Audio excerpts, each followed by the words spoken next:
Hi folks, and welcome to A&P with Dr. O. In our video today, we're going to be taking a look at muscles of the shoulder and arm. This particular view is going to be a posterior view of the left arm. We'll go ahead and we will start with the deltoid muscle. It gets its name because it resembles the Greek letter delta. Remember, when we're naming our muscles, they're going to be named in Latin, and that Latin name is going to tell you what the muscle looks like, what it does, where it's located, or some sort of combination of those things. So here's our deltoid, and that's going to help us abduct the humerus. We can also see the scapular spine. So here is the spine of the scapula. We have a muscle above that scapular spine, and we have a muscle below that scapular spine. So we have the supraspinatus muscle, so supra because it's above, and then we have the infraspinatus muscle, infra because it's below.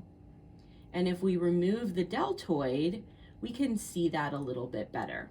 I'm going to go ahead and take the deltoid off. Now we have that deltoid removed. Again, we can see the supraspinatus and infraspinatus muscles above and below the spine of the scapula. And then we can see the teres major and teres minor muscles. Our teres major muscle is going to be right here. And this is going to be our teres minor. We'll go through those again. Supraspinatus, infraspinatus, teres minor, teres major. The posterior side of the arm is also where we will have the triceps brachii. So the triceps brachii is here.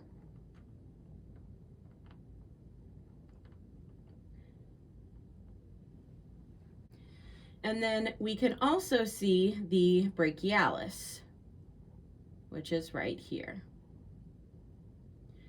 The triceps brachii helps to extend the forearm. The brachialis is going to be one of the muscles that allows us to flex the forearm.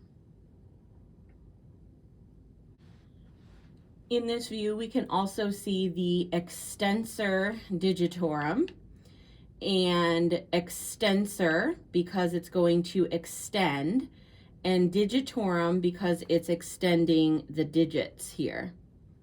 That's our extensor digitorum.